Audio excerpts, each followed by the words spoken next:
Well, welcome everyone. My name is Brendan Coates. I'm a council member of the Economic Society of Victoria, and we'd like to welcome you to tonight's Policy in the Pub with Professor Bruce Preston from the University of Melbourne. So Bruce is going to talk on the topic tonight of the monetary and fiscal policy framework, particularly coming out of COVID-19. These are really important issues about how we try to manage the macroeconomy, how we achieve macro stabilization in a world where interest rates are at record lows and arguably at the zero lower bound. And so Bruce will be speaking about what has happened to central banks around the world as they've failed to achieve their inflation targets, what this failure of monetary policy means for fiscal policy, and discuss some of the implications of the monetary and fiscal strategy in the wake of the COVID-19 recession. Bruce is the Professor of Economics at the University of Melbourne, a Fellow of the Academy of Social Sciences Australia, and formerly an Australian Research Council Future Fellow. Prior to the University of Melbourne, he was on faculty at Monash University and Columbia University and earned his PhD from Princeton. Reflecting research interests in macroeconomics, monetary economics, and fiscal policy, he was Senior Economic Research Advisor at the Reserve Bank of Australia and currently consultant to the Department of the Treasury. And so some of the thinking here is hopefully being fed into into the Treasury's own thinking about how it adopts fiscal policy tools to support its mission and try to get us back to full employment. I should also acknowledge that tonight, at least I am speaking on the lands of the Wurundjeri people, who are the traditional custodians of this land in Melbourne. And I would like to pay respects to the elders, both past and present, of the Kulin Nation, and extend that respect to other Indigenous Australians that may be present with us tonight. So look, with no further ado, I'm going to hand over to Bruce so he can start his presentation. Or the way we're going to do this tonight is basically have essentially about 40 minutes for Bruce to talk through so he's thinking on the monetary and fiscal policy framework. That will hopefully leave us about 15 minutes for questions. You'll be able to see in the Q&A button for those that are with us that you'll be able to post questions. If you post questions there, then I will put them to Bruce in the Q&A session at the end of his presentation. And otherwise, thank you for being with us, and we're looking forward to what Bruce has to say. Over to you, Bruce. Okay, so thank you very much for the kind introduction. It's great to be here and have the opportunity to speak. Can you see that fine, Brendan? Is that good? Yes, I can, Bruce. Okay, great, thank you. So these are some personal reflections on Australia's monetary and fiscal framework. There is an important kind of note explaining where this slide deck comes from. I was asked to provide a discussion to drive, or a presentation to drive discussion at the Department of Treasury several months ago. And so it was intended to stir some debate by summarizing kind of the state of affairs and offering some more idiosyncratic views on where I think monetary and fiscal policy should go from here. Part of this work draws on a piece that I wrote with Chris Edman and Richard Holden that reflected on the state of fiscal policy at the end of last year. That was published in the Australian Economic Review. And so I've certainly benefited from a lot of discussions with them. It's interesting to be presenting today. A year ago yesterday, in fact, I was a co-author on a public letter to the National Cabinet I wrote with Richard Holden, Chris Edman and Steve Hamilton, arguing that it was vital that we got on top of the public health consequences of COVID-19 in order to ensure a robust economic recovery from the pandemic. And I think broadly that view, which was subscribed to by some 300 economists in Australia, has held up pretty well. And it required the public health measures that we utilized required very significant policy responses. And so we saw that, and we saw both monetary and fiscal policy utilized to great effect. The Reserve Bank of Australia reduced nominal interest rates to zero. They engaged in what are called unconventional monetary policies, and they were also prepared to break from convention by having out of regular policy meeting, out of sequence meetings to announce this initial suite of measures back in March. And also, perhaps most unusually, Governor Lowe has held a range of Q&A sessions with journalists to communicate clearly what the intention of policy has been over the past year and provide kind of further scrutiny of their decision making. And so that's been most welcome. On the fiscal side, of course, we've had some of the most substantial interventions we've seen in peacetime. There were components of insurance, notably through the JobKeeper program, and also various stimulus measures aimed at shoring up aggregate demand. And I think broadly, these developments have been both welcome and appropriate, and perhaps we can come back later to talking a little bit about the vaccination program, which I think is the big weak point of the economic policy response of the past year. I want you to keep in mind when we're talking over the next 40 minutes that going into 2020, the Australian economy was in some sense weak. We had weak wages growth, we had weak investment growth, we had weak per capita income growth and weak inflation. And so this is relevant for thinking about where it is we want current policy, monetary and fiscal policy to end up. What state of affairs do we think or deem appropriate in order to declare success for monetary and fiscal policy? So the questions that framed my discussion when I was at Treasury were the following, and I'm going to work through them progressively in this talk. Is there scope for additional fiscal support given the current economic outlook and the expected benefits of that support? What are the costs to providing additional support, including the amount of fiscal space and the cost of borrowing? And critically, what is the appropriate balance between macroeconomic stabilization and fiscal consolidation? So to start, my view is that there's certainly a case for further support, or at least having arrangements in place that are nimble enough to respond should we require it. We have unemployment now at 5.6%, which is probably far better than we might have anticipated 12 months ago. We do have significant underemployment, and so my colleague Jeff Borland would probably tell us that the type or the size of underemployment that we observe would be equivalent to having an unemployment rate of, say, 8.5%, 9%. And so that's still a significant amount of underutilized resources. And so we want to ask, to what extent can we improve on that? JobKeeper, of course, has rolled off. We still haven't seen any hard data on the consequences of the end of that wage insurance program. And so there's some uncertainty there about what that might mean for employment in the near to medium term. Most importantly, what worries me is that the current set of projections that are available from the Reserve Bank and Treasury have unemployment rate remaining high for a fairly sustained period of time. So if we're looking at the outlook at about 2.5 years, they're still projecting unemployment to be well above target and inflation to be below the Reserve Bank of Australia's mandate of 2 to 3% on average. And I think that alone is a case for further action to shore up the economy. I also think that, the precautionary principle argues for substantial stimulus. I think that argument probably is weakened somewhat given that we're doing quite well relative to what one might have expected 6-12 months ago. But nonetheless, I think there's still a case for further macroeconomic stabilization policy. I'd also like to note that there's a lot of emphasis on debt and deficits in Australian policy, macroeconomic policy discussion.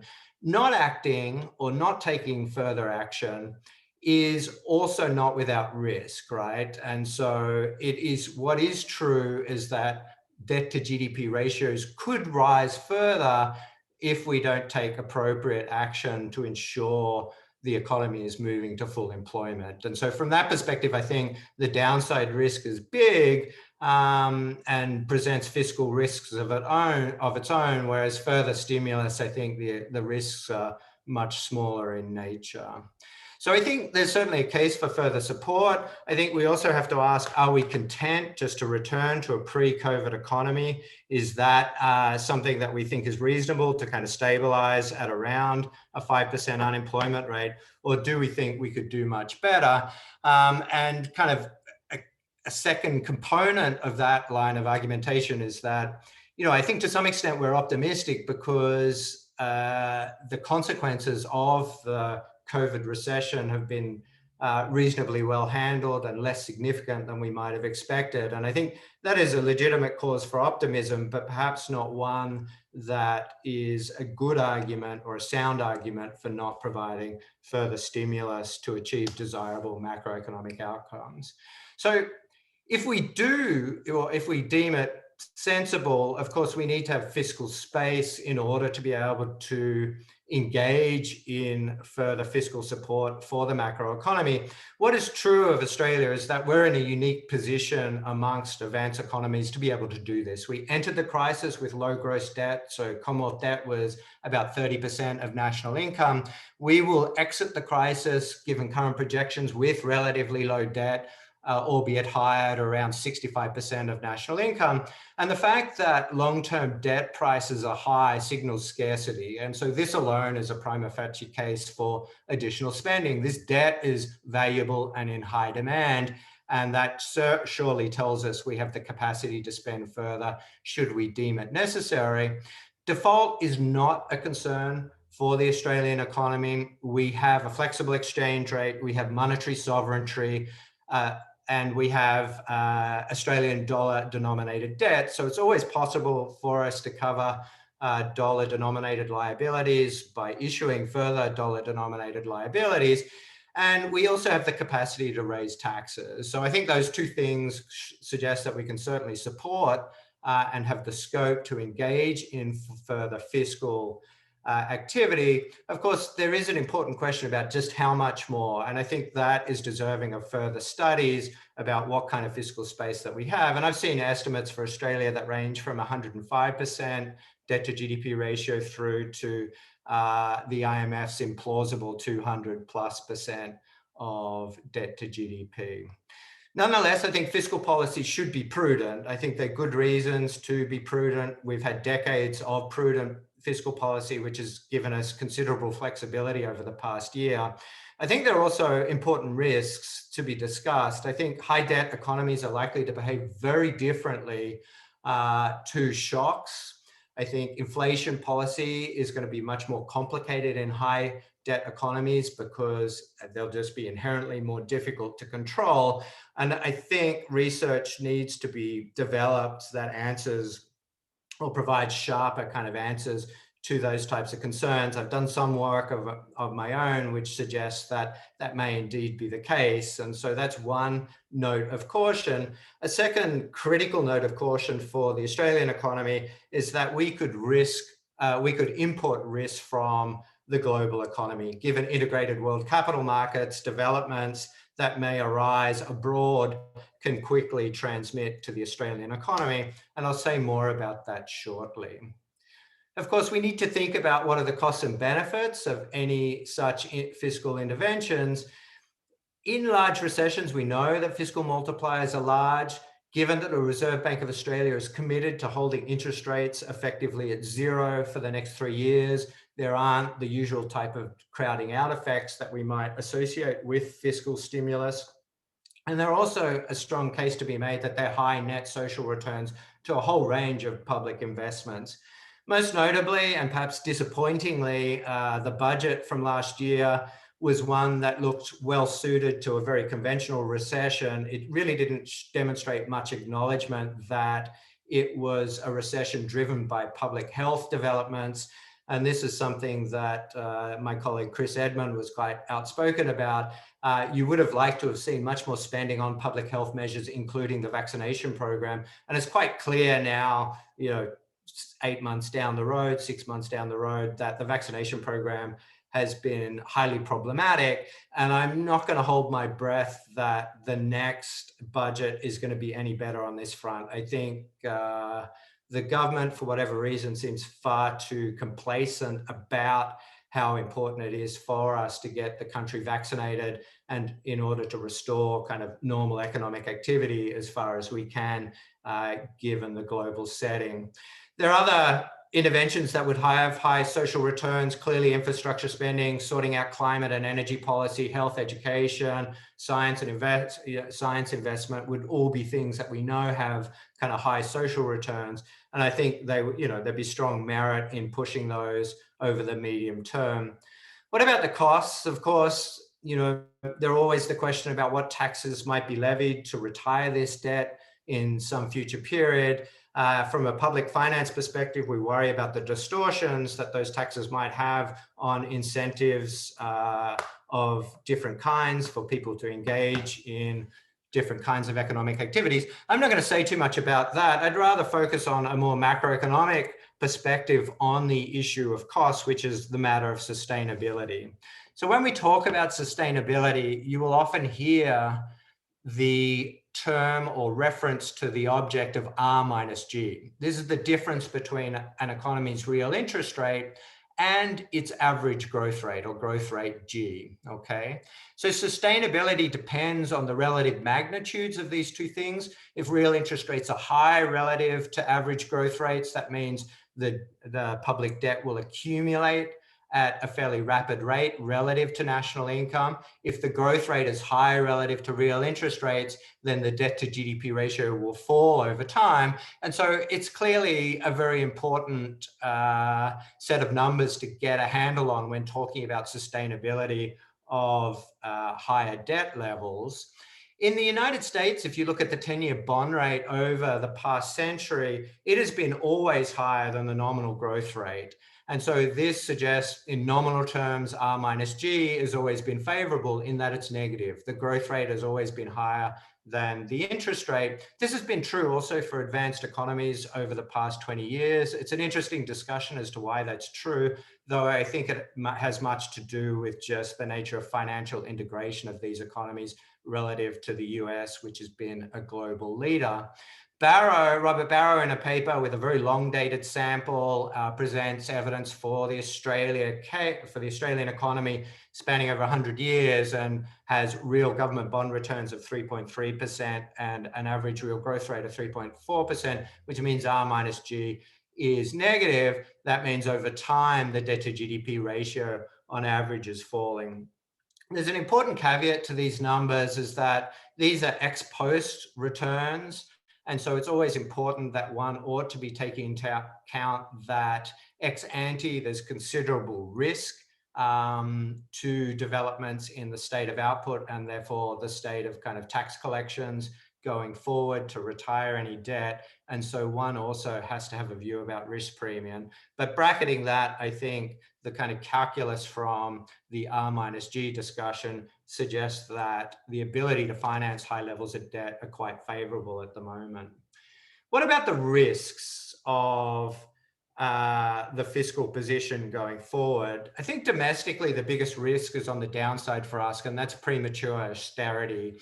I think one of the big lessons to come out of the advanced economy responses to the global financial crisis in 2008, 2009, is that many countries pulled back the fiscal levers too early and had quite anemic growth coming out of that downturn. And it's notable when you even look at some of the highly respected international institutions kind of waffled on this matter. So this is an example taken from Eric Lieber's work on the IMF, which kind of suggests that many different positions were taken in a very short period of time. So in October 2008, we had targeted, timely fiscal stimulus that safeguards the medium-term consolidation objectives. In July 2009, one should support economic activity until economic recovery. Fiscal expansion will be enhanced by identification of clear strategies to ensure fiscal solvency is preserved. That language is very familiar to people who follow the Australian discussion of fiscal policy. By November 2010, we were talking about fiscal exit, right? 2011, fiscal adjustments uneven, countries need to redouble their efforts. by January 2012, it's like, oh, hang on, maybe we should avoid further fiscal tightening. 2014, we get to carefully balancing support for growth and employment creation with fiscal sustainability. 2015, pursue growth-friendly fiscal rebalancing, whatever that might mean. And so I think this waffling is unhelpful. It mitigates the impact of the policies that are in place, but most importantly, drawing back on fiscal spending will only be undesirable going forward.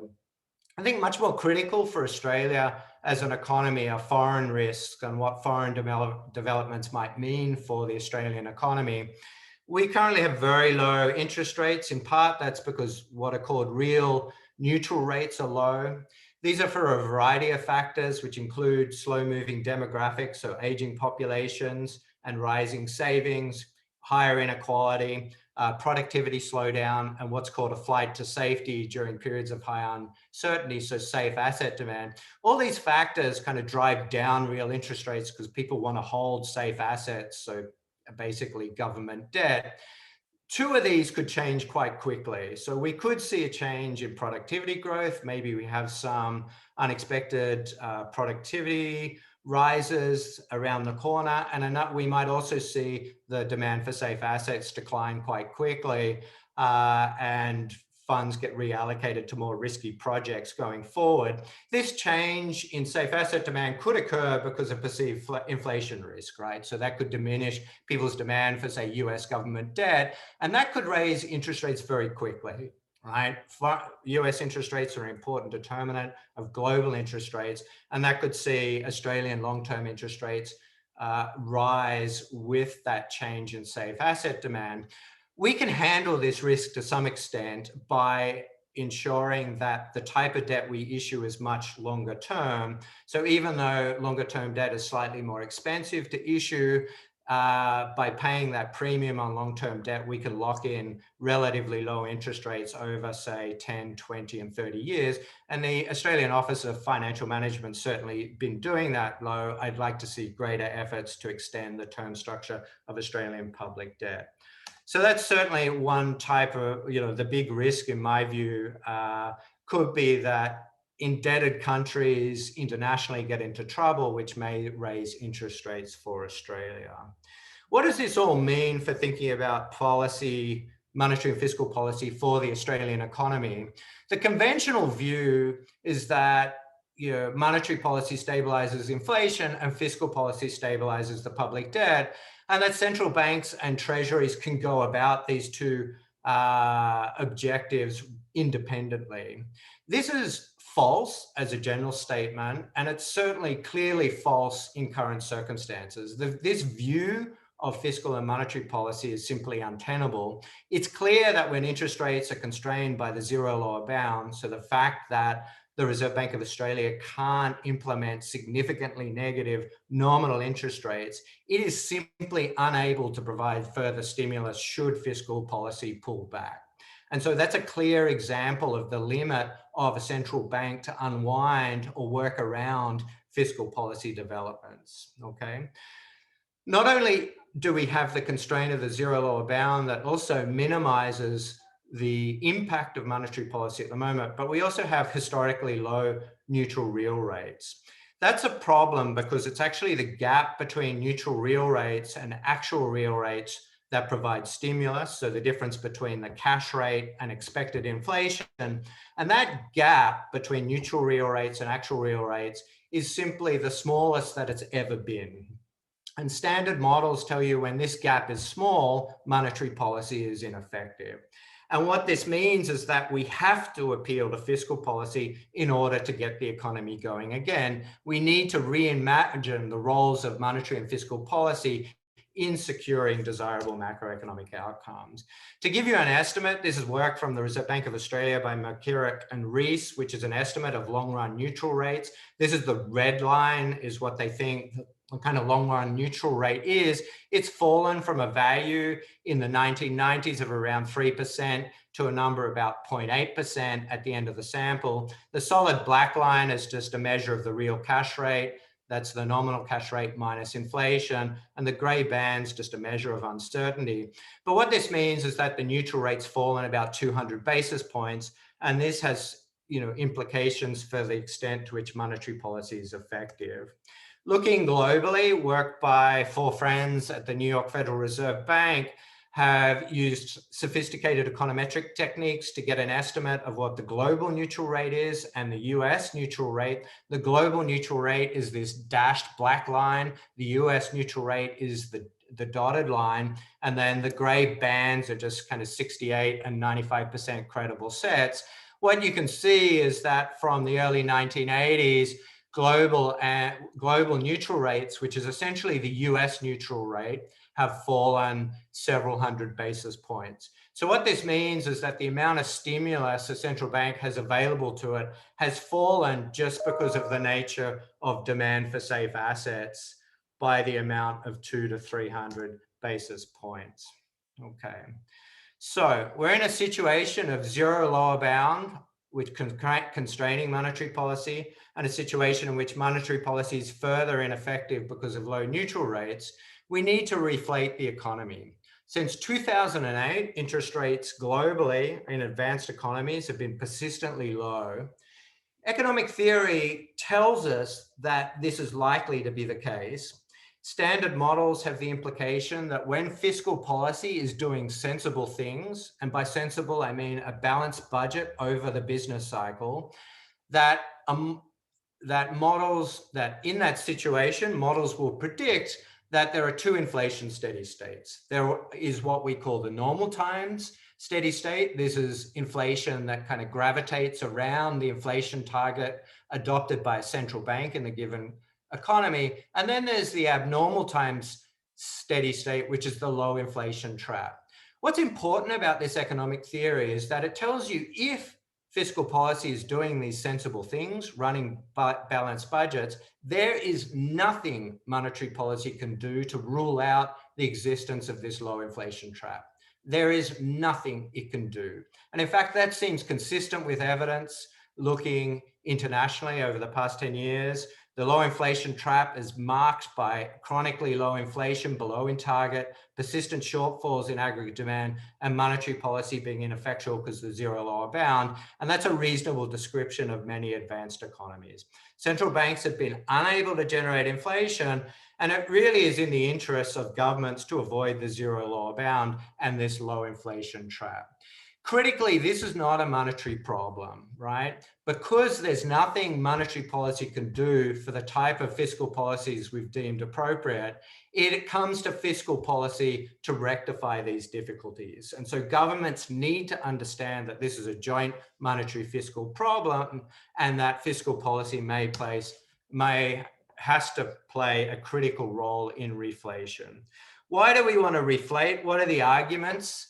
In the short run, many would argue that there are beneficial effects of higher inflation on real interest rates. By having higher inflation and higher expected inflation, real interest rates fall. That tends to be thought, or that most people think, that would stimulate investment demand, discourage saving and higher consumption from households. It's also consistent with anchoring long-term expectations, which is a critical objective of central banks. By managing those longer-term inflation expectations and preventing them from drifting downwards, ensures that the constraints of the zero lower bound don't become more acute. In the longer term, we have to realize that there are going to be future negative demand shocks, right? And for monetary policy to play an effective role in responding to those shocks requires reflation. Central banks need nominal space to lower interest rates as a macroeconomic stabilization tool. The rule of thumb is that for a typical downturn, central banks have lowered interest rates by 400 to 500 basis points. If we have neutral rates at around 1%, and if we have a central bank inflation target of 2.5%, then that's 350 basis points, right? At most, given current institutional arrangements. But the only way we'll even have that nominal space is by reflating the economy. And it's the only way we'll be able to allow monetary policy to play an active stabilization role, and importantly, reduced reliance on fiscal policy as an active stabilization tool. This idea of nominal space raises some very important questions about current nominal monetary arrangements. Given the inflation target and neutral rates, I think the inflation target gives us nominal space of about 350 basis points. That's probably enough. And so it's an important additional discussion of whether we want a higher inflation target or more substantive changes to arrangements at the Reserve Bank through a price level target, a nominal income target, and so on. What lessons can we draw from other experience about reflating? An important episode that helps us organize our thinking, of course, is the Great Depression. If we look at the United States, I think there's a lot to be learned from their experience. In April 1933, FDR escaped what is reasonably described as a low inflation trap. He co-opted monetary and fiscal policies. He stated clear economic objectives. In particular, he wanted to reflate the price level by about 60%. He emphasized that policy had to be state contingent, so he was going to pursue a certain combination of monetary and fiscal policy until such a time that prices had recovered by 60% and they were therefore temporary in nature. He also emphasized that economic recovery was really important. So he described the crisis of the Great Depression as being more severe than World War I. He established extremely high stakes of success. With the rise of fascism abroad and Nazi Germany, he pitched it as the fight for the survival of democracy. And so he was very much about, making clear the commitment to these economic objectives of reflation. Part of what was highly innovative about his response was to carve out a difference between what he called the emergency budget and an ordinary budget. And in particular, he committed to running emergency deficits not backed by taxes until the economy recovers. And you can show that type of commitment has very high multipliers, okay, by generating high wealth effects, by promising not to raise taxes against that spending in the short to medium term. He also engaged in highly innovative and clear communication strategies to anchor fiscal expectations and build a strong political consensus for policy. And so I think this can help us frame our ideas. Just to show you some of the data, this is a plot of surpluses to GNP, gross national product for the United States. It comes from a paper that I wrote with Maggie Jacobson and Eric Leeper about this period in the Great Depression in the United States. The key thing to look at, there are two measures of the surplus, gross and primary. So one includes interest rate payments. What's important is after the abandonment of the gold standard, this gold line, you can see the big distinction between ordinary deficits, which is this dashed black line, ordinary spending, which is this dashed black line, and actual primary or gross deficits to GDP, which are the red and blue lines. And so the difference is what he called emergency spending. And what he emphasized, FDR, was that he was managing the economy fiscally responsibly by balancing the recurrent activities of the government, but he was going to run emergency spending until the economy recovered. Vitally, if you look at debt to GDP ratios were rising. They almost tripled over the period of the Great Depression. Once FDR took power and initiated a whole raft of programs, including these fiscal and monetary measures, the debt to GDP ratio stabilized. And what's important to take from that, despite nominal debt rising by a factor of 2 to 3, what's important about that is that spending per se does not lead to higher debt to GDP ratios, okay? And finally, you can see the nominal recovery. These are just different measures of the price level, and you can see the economy quickly recovered after these monetary and fiscal interventions of FDR, okay? So I've gone probably more quickly than I might have anticipated, but it can kind of lead us plenty of time to have a discussion. Where does this leave us then? Going forward, I think we need to acknowledge both that we've done exceptionally well. We've managed to avoid the worst of the health consequences of the pandemic on Australia in terms of its public health. We've also, by doing that, mitigated the economic consequences. So I think if you compare Australia's experience relative to peer countries, we've had very few deaths per capita. We've had a very modest contraction, economic contraction over 2020, so I think 1.1%. If you compare that to any number of other countries, Sweden, the poster child for doing nothing, had a real economic contraction of over 3% and has had staggeringly higher death rates. If you look at the United States, it's had a contraction of over 3% over 2020, despite having extraordinary fiscal interventions. And then it gets worse as you look at other countries, France, the United Kingdom, we're talking more like contractions of 8 to 10% of real GDP over 2020 at the cost, and what has that gained? Well, much higher death rates than Australia. So I think we've done quite well, but there's still a question about, well, is the job done? And I would argue no. And so I think we need to have a clear strategy about how to reflate the economy. It's clear, looking at the experience out of the global financial crisis, that growth has been inadequate in many advanced economies. And I think this is in large part because there's been too much reliance on monetary policy and too little reliance on fiscal policy. So I would argue that we need to reflate the economy. We should reflate the economy with a clear state contingent fiscal rule. And in particular, I would commit to having no taxes against issued debt until we reflate. And by reflate, I mean by creating enough nominal space, that is to have average nominal interest rates sufficiently high to give the Reserve Bank of Australia scope to respond to future downturns. And so I don't think average nominal interest rates of 3.5% enough. I think we need even higher, which brings into the discussion a question about whether an inflation target of 2.5% is appropriate. The government has taken important steps towards a fiscal rule. They've committed to the idea of not raising taxes against the debt that has been issued over the past year until unemployment is comfortably below 6%.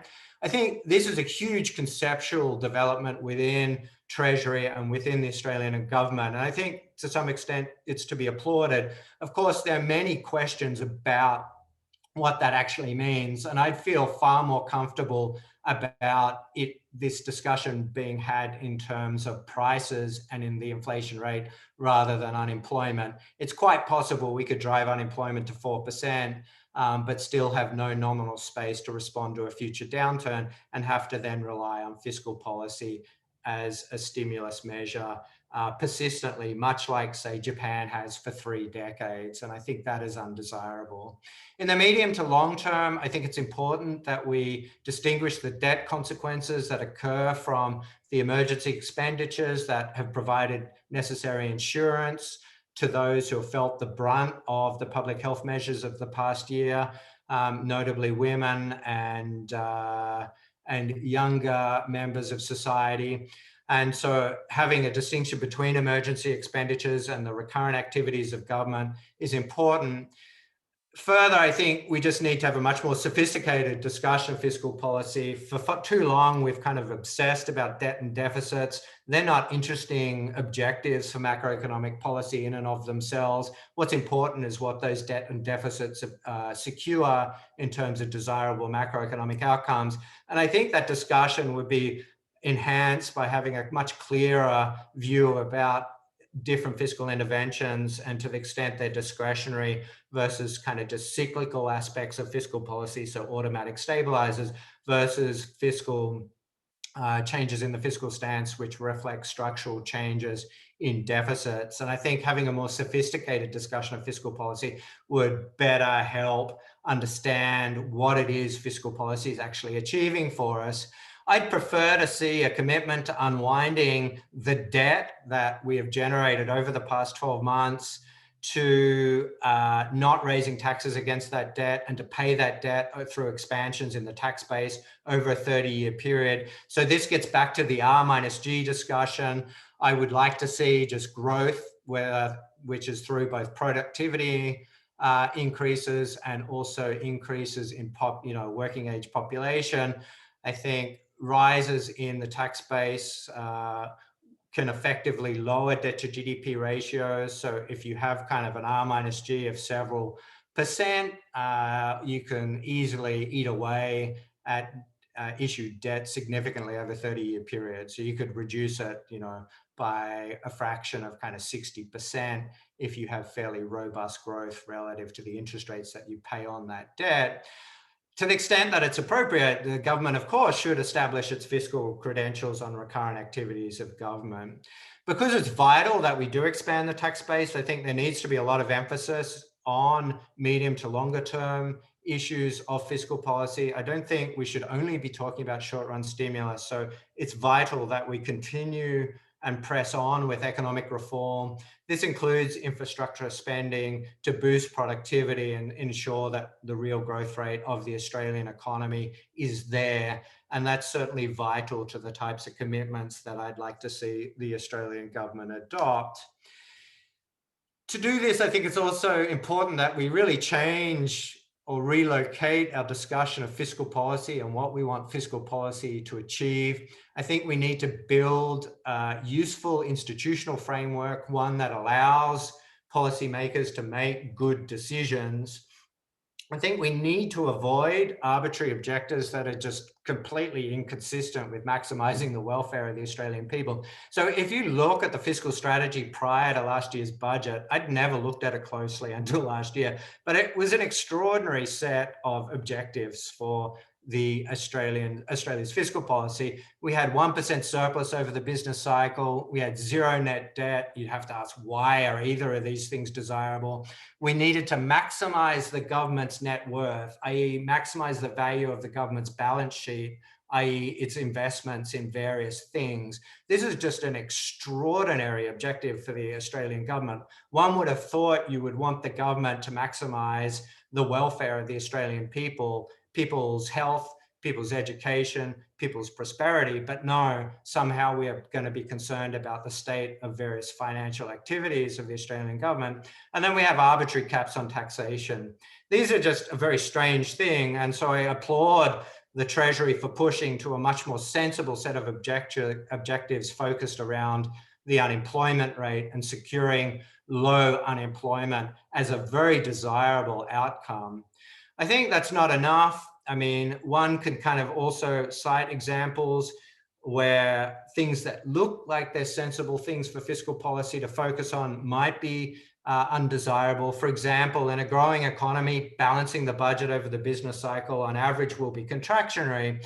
That might be appropriate in a world in which we have very high debt to GDP ratios, but it needs to be coordinated with monetary policy. And so I would like to see a much tighter discussion, an acknowledgement that monetary fiscal policy are inherently policies that need to be coordinated. And I think we need to build institutional frameworks for fiscal policy and monetary policy that recognize that.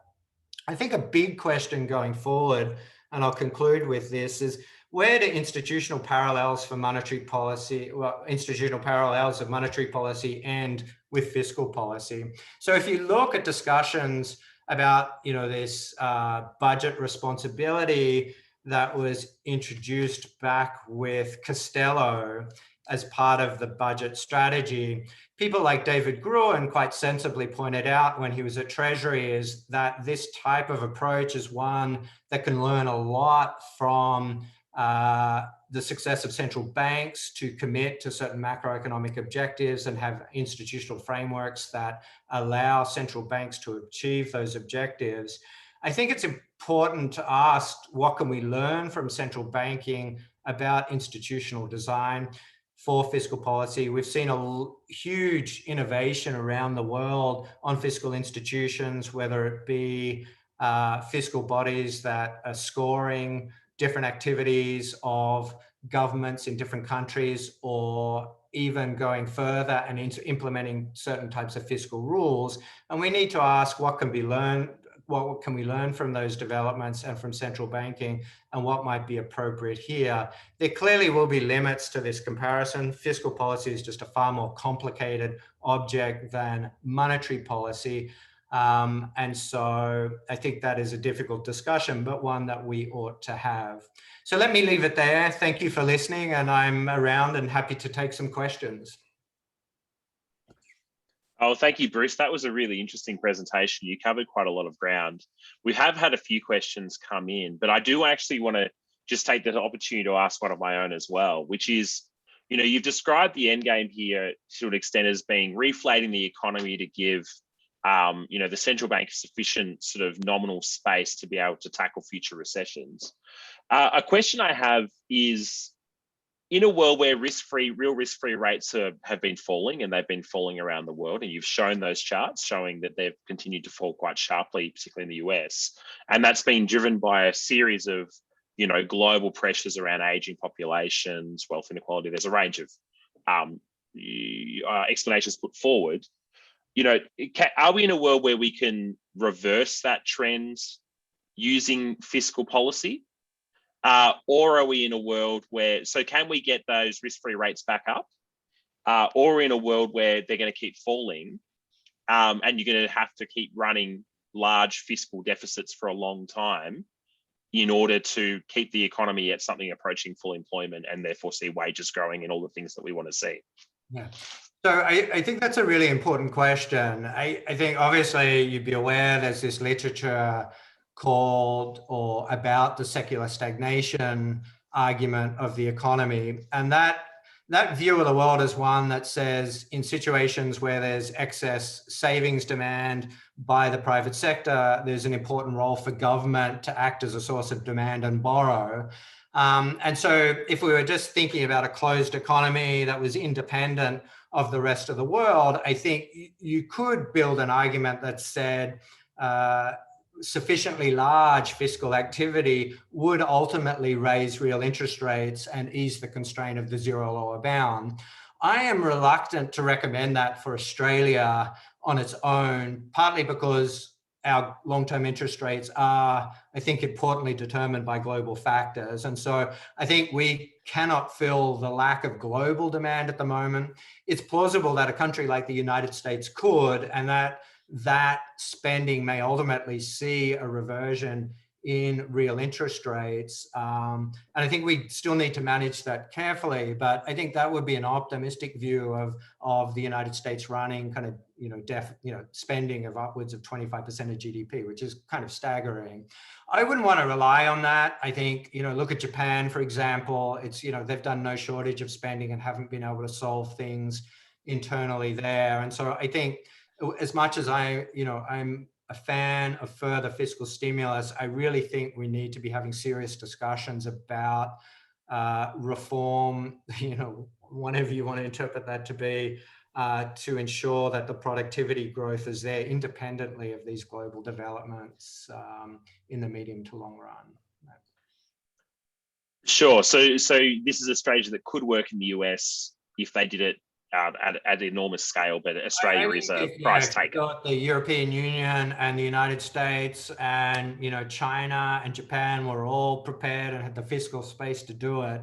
I think in principle, if you buy, and this is maybe, this is at the risk of kind of taking economic theory maybe too seriously and thinking the world is an economic model. But a prediction of those models is if public demand for goods and services is sufficiently high, real interest rates should rise and ultimately ease the constraint on the zero lower bound. And I don't know. We don't have data on that. So it's a thought experiment. Well, maybe we'll see data on that in the next few years. We're certainly living through a big experiment, unfortunately. I'm going to go to a question from Zach Gross. It's been voted up, which is that Zach Gross says that you didn't mention QE at all, Bruce. What's your opinion of its impact? Could a scaled up program be beneficial in the circumstances that we're in? I can understand that people, well, let me say what I think. I'm pretty skeptical about QE. I just don't think the evidence that I've seen, I think if you started with a prior that it's ineffective, the data that you see won't kind of persuade you. Alternatively, if you start with a prior that is effective, you're not going to shift your views either. My reading of the evidence is that clearly in periods of financial market distress, that QE is highly valuable. I think at times outside of that, it's far less clear. My bigger problem with it is that I think we're just overpromising on what monetary policy can deliver, and we're ultimately avoiding the fact that I think it's fiscal policy that has to take action. I mean, getting back to this discussion about two inflation steady states, even if you're a believer of QE, there is nothing you can do to rule out that low inflation trap by lowering longer term interest rates. It's just a possible equilibrium of the economy. And that makes me, biased towards fiscal policy.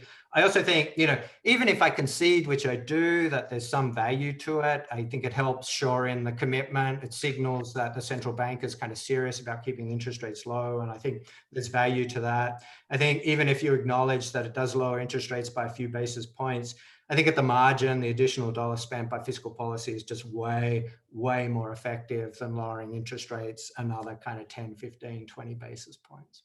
But that's a very idiosyncratic view. And I know that Zach will disagree with that. No, thank you.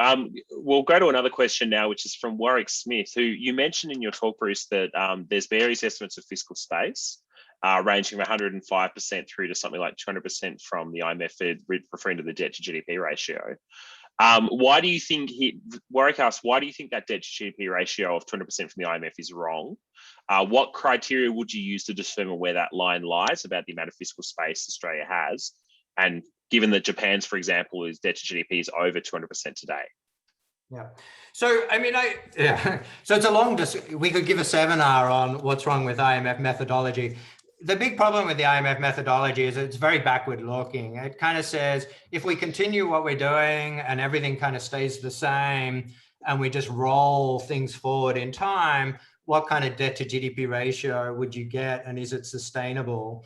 And what we know is that fiscal crises, the problem with that is it doesn't acknowledge that fiscal conditions depend on people's expectations about the future, and it shifts in those expectations that can create a lot of difficulties. And you really need a methodology that speaks to that. And so I think Chung Tran at the ANU, I was talking to him recently, is someone who's kind of thinking hard about that. So the 105% is his number. So you should go and talk to him about how he gets that. But he's trying to think about, given the policies in place, given the distortions, given people's expectations about the future returns to spending and increasing debt to GDP ratios, at what point do you get to what's called the top of the Laffer curve? At what point do you kind of exhaust the ability to effectively raise more revenue without kind of seriously hampering the effectiveness of the macroeconomy?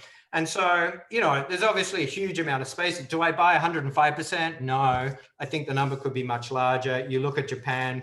I worry about Japan. A lot of it's special, right? And it deserves to be studied because it's special. A lot of its debt's essentially domestically held. Very little of it's held by foreigners. I think if you're in a situation where the kind of marginal holder of the debt that's pricing the debt as a foreigner, at some point things could move very quickly. Maybe they don't, maybe they do, but I think it's risky. I think things in Japan could move very fast if they ultimately come to be concerns about the ability to kind of retire this debt. And I think at 240%, that question, should be there. But I agree. I didn't want to say, I don't have, the only point in mentioning these numbers is that we're nowhere near that. And I think that gives us the unique opportunity to use fiscal policy if as a society we think there's value to doing that. Sure, that makes a lot of sense. Now, Bruce, you mentioned before you're skeptical of the idea of, say, one big push to get real risk-free neutral rates up. So we're in a world where we're probably close to the zero lower band a fair bit of the time. A question we got in from T Diamond was, what do you think of Claudia Sam's idea that we should have a permanent system of direct stimulus payments to individuals to be sent out whenever the unemployment rate starts increasing? Is that one of the institutional reforms that you're thinking about when you think about greatest coordination between fiscal and monetary policy? Yeah, absolutely. I think they're the types of things that ought to be on the table. I mean, that's a sophisticated, a version of automatic stabilizer. We have a whole range of automatic stabilizers for fiscal policy already. I think the question is, are they sufficiently effective, particularly in big downturns? And I think there's kind of clear evidence that cash payments to lower income, distressed households are highly valuable. And in some sense, automatizing that would be valuable. Kind of taking the politics out of that discussion, I think would have some merit. You know, and yeah, so absolutely, I think we should have that discussion. And I think the more that we can kind of be clear that these things are just kind of triggered, they operate, then they're mechanisms that naturally unwind those programs as the economy recovers, are highly desirable, because it allows us then to have hard political debates about other questions, you know, questions about redistribution, inequality, and so on. But we can kind of stop quibbling about kind of the average level of spending, you know, over the course of a business cycle that the Australian government engages in, and get on with the more important question about, well, you know, what are sensible kind of uses of the amount of spending that we might consider desirable. But yeah, I'm open to all of it. So I think we should sit down at a table and kind of hash this stuff out. Well, actually, on that note, Bruce, what are the other kinds of fiscal instruments you'd think that you'd want to see if fiscal policy, and you're wanting to replicate some of the automaticity and the expectation-driven strengths that come from the conduct of monetary policy? What else would you do to get fiscal policy operating more along those lines? Okay, so for sure, I haven't thought hard enough about this. It's something that I'm planning to do more work on. I think this requires a lot of thought. I mean, you know, broadly, there's kind of two parts to fiscal policy, which are kind of quite different to at least our historical thinking on monetary policy. One is about, well, what is the aggregate level of spending, aggregate level of taxation, and the debt consequences of those activities. Then once we fix a desired level of spending and taxation, how do we then kind of apportion that across the economy, and what are the implications for inequality, and what are our objectives for redistribution? And so I think whatever discussion we have has to be very much constrained to thinking about total spending, total taxation, implications for debt. I think inevitably that it has to be the case that our elected representatives are the ones who should be making hard decisions about redistributive questions. I don't think we ever want a statutory authority that's the equivalent of the Reserve Bank of Australia making decisions about distributive justice at all. I mean, I think it's just wildly inappropriate for someone who's not democratically elected to making those decisions. That's why we have politicians. So I think that kind of constrains the discussion to some extent. But even within that, of course, they're kind of big. There's kind of a lot of scope. So I've given some thought to kind of the broader kind of conceptual apparatus that might be appropriate. But I really, you know, I'll say here and now that, you know, I'm a monetary economist first and foremost, but I think, you know, this is a very interesting space to be talking about. No, it is. I'll also acknowledge that it's something we are thinking about more at Grattan Institute as well, and they are a difficult set of questions. Now, we do have one other question, which from an anonymous attendee, which I'm not going to assume is Zach Gross trying to get another question is under a pseudonym, because it is about macroeconomic and monetary offset. So the question is, Bruce, what is your response to the claim that the US Fed successfully offset the macroeconomic effects of fiscal austerity, so the tax rises and the sequester in 2013, when it implemented QE3? And so if you accept that it did, that's one question, does it undermine the notion of monetary policy impotence, at the zero lower bound? So let me say, I don't think monetary policy is impotent. I think there's kind of clear evidence that setting interest rates at zero and making clear commitments that you're going to keep interest rates at zero for a sustained period of time are highly effective. I do not dispute that. What I'm more skeptical about is whether, I think where QE has been very valuable in the US is to shore up that commitment to low interest rates. And so there's an active discussion in the literature as to whether these QE interventions have been about portfolio rebalancing effects, right? So that have reduced risk premia and term premia, which is one effect, as distinct from signaling the Federal Reserve's commitment to keeping interest rates low, right? So these are two channels which we have to econometrically identify. They get confused in a lot of discussion about these policies. When I say it's my reading of the literature is that the signaling effect is kind of quite important. And to the extent that it's true, I think it's, you know, it's just far simpler to adopt an approach that provides clarity about future monetary policy strategy than QE. Part of my hesitation is QE is a political issue. You can see that the Federal Reserve System got into a lot of concerns about whether it overstepped its mandate. I think proposals to broaden QE to a whole range of asset classes raise big questions about the politics and who has a direct stake in monetary policy decision-making. So now we're going from an interest rate decision about an overnight rate, which has indirect effects on a lot of financial markets. Then we've gone to bond markets. Now, if we're going to start proposing that we go into various different asset classes, all of those asset classes have a direct stake in any monetary policy decision. And I worry that's just going to highly politicize central banking going forward. And so that's another part of my skepticism. I don't want, I'm pragmatic about this. I don't, should the Fed have done what it's done? Yes. I think there's some evidence to suggest that was effective. I think there was a lot going on in that period in the US economy. Did they do the right thing? Sure. I wouldn't tell them to have done differently. I think, Bruce, I could ask you about 10 more questions than what we've discussed right now, but we are unfortunately out of time.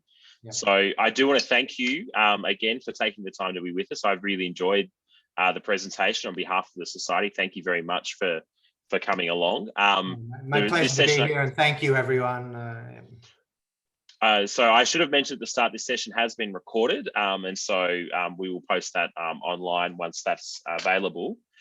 Just while we do have an audience, I do want to mention that we're going to run the Policy in Pub series as an online webinar every 2 months, just for the next couple of months while we work out what's going on. Hopefully that vaccination program ramps up and we can be more confident we'll be back in the office and things will be okay. The next Economic Society Victoria event is our professional development seminar, which will be, the next one is on Wednesday, April the 28th, with David Sykes from the Victorian Department of Environment, Land, Water and Planning, and Daniel Booth from the City of Melbourne. They'll be talking about population analysis during the pandemic. So that is available online, and people will hopefully receive the email. If you are currently attending these and you're not a member of the Economic Society, we welcome you to come, but we do encourage you to sign up to the Society. It will help fund our activities and keep the operation running. And with that, look, I would say thanks again to Bruce, and thanks everyone for attending. And I hope you all have an enjoyable evening. Thank you very much. Great. Thank you. Thank you, everyone. Have a good night.